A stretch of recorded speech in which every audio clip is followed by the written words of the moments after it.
Hi, my name is Dr. Matt. Today we're treating plantar fasciitis with vibration release techniques. So plantar fasciitis is a very common condition and challenging to treat. Excessive pounding on the bottom of the foot creates this inflammation to layers of connective tissue. And over time, that inflammation causes adaptive shortening of the fascia. So now we're getting more tug and pull on the attachment site of the heel. Okay, and that's why we're getting pain. So the most classic sign that patients report is taking their first step out of bed. The foot is cold, it's stiff, and now the fascia is shortened, and so they're getting more pain than usual. So using vibration release techniques, we're able to treat this condition much faster simply by lengthening the connective tissue chain along the bottom of the foot. Now we provide more slack on the attachment site and ultimately creating increased mobility and less pain. Okay? First step is we want to take the foot and ankle and place it in a dorsiflex position. Okay, now we're going to take the toes and extend them back.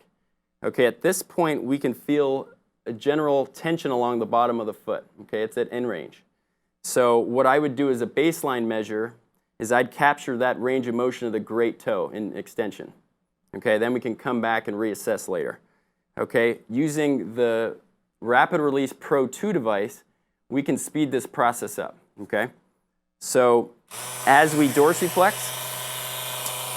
we can floss the tension in and out by oscillating into flexion and extension of the great toe. Okay, so you can imagine we're taking this degree of tension along the bottom of the foot and we're manipulating it into more mobility. Okay, freeing up any tension that's restricting the great toe into extension, as well as taking pressure off of that medial calcaneal tubercle.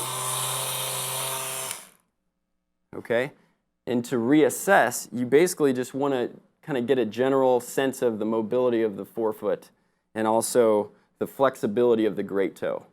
And by the time you do 4 sets of 30-second treatments, you now will find much more mobility in the great toe, but the patient's going to feel a lot less pain and discomfort when they walk.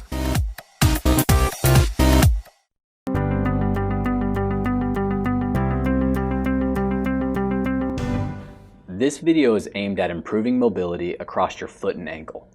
First step is we'll bring the toes and ankle into a downward position and apply the flat head of the device to the top of the foot. Then rock your toes up and down 20 times to create a stretch and release effect. Then we will position the device to the bottom of the foot. And now we will rock your toes up and down 20 times. For a more localized effect, you can use a small rubber tip for application. Perform 3 sets of 20 repetition for both the top and the bottom of the foot.